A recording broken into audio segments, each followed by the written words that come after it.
want to welcome you back to session 2 of season 2. I've been watching television here. Season 2 of the Idea to Impact Forum.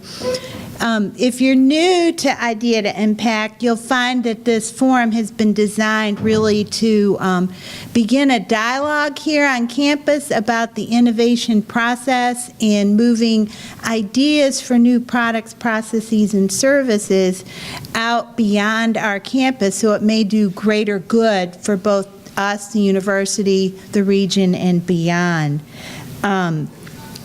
What I have found in the last couple years is that this innovation culture has become critically important to the leaders at the highest level here in North Carolina. Governor McCrory has established an initiative called Innovation to Jobs.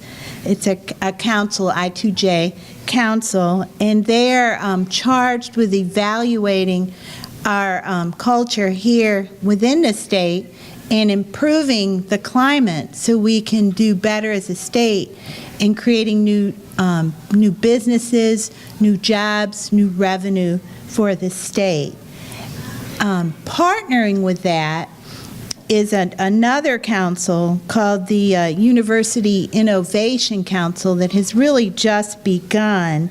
And they're charged with looking at opportunities for building and enhancing this innovation culture on our college campuses, both public and private. So you can clearly see that this whole innovation culture and the results from it are very important to the folks here that are running our state. Now, our first session for Idea to Impact, we brought some institutional and state leaders here, and we talked about the importance of an innovation ecosystem. And then we had an opportunity to sort of exercise our own creative juices, if you will, and come up with ideas for maybe a new product. It went phenomenally well, and I actually had to ask people to leave because the program was over, and Aramark wanted to close down. So it went very, very well. Mother Nature wasn't very cooperative with us for our second session, where we were going to basically look at ideas and try to evaluate them more critically. Sometimes we say we want to break them, because if we're not going to break an idea, somebody else is. So let's do it before we invest a lot of time and resources into that. Now, as I said, Mother Nature wasn't very cooperative. We weren't able to have that program. But today's session is talking about the resources we need to tap into to help us do these evaluations. So I think they really mold together very well, and I think it will be pretty seamless. I don't think you're going to be out anything by us jumping into session 3. So I've written down here the phrase, if it ain't broke, don't fix it, doesn't work. Doesn't work in this environment, because we do need to try to break things and find out where the gaps are and where we might be able to fill them in. Now, I hope that you will share my enthusiasm for our panel here today, because we've got a great panel, and they're very appropriate for our conversation in both topic areas. Facilitating our conversation is Ted Morris, Associate Vice Chancellor for Innovation and Economic Development here at ECU. Next to Ted, we have Sharon Painter, and Sharon, I'm going to try to get all your titles here, and if I miss them, forgive me. Director of the Office of Public Service and Community Relations, Director of the Engagement Scholars Outreach Academy, EOSA, and Associate Professor of Political Science. Next to Sharon, we have Nicole Shrubrock, and Nicole is Director of Technology Development with the Small Business Technology Development Center, and she's housed at the central office in Raleigh, but is a good friend of ECU, and we see her quite frequently.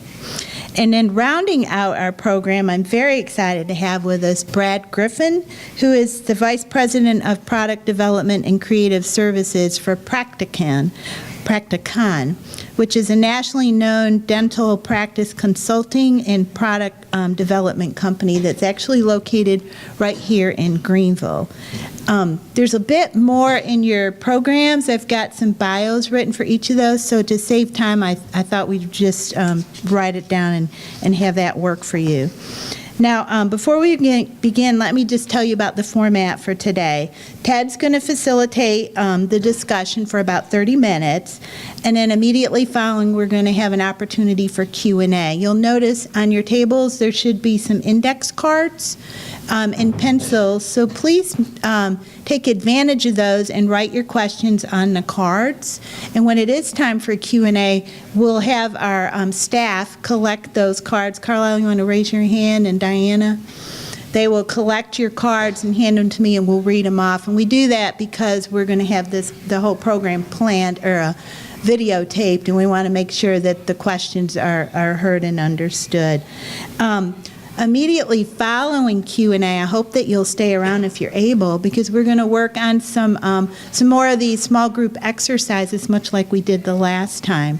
So we've got some facilitators that are going to facilitate discussions at each of the tables. And I think it will be a really engaging thing, and it will help you begin to start breaking your ideas, if you will. So if you're able, please stay for that discussion.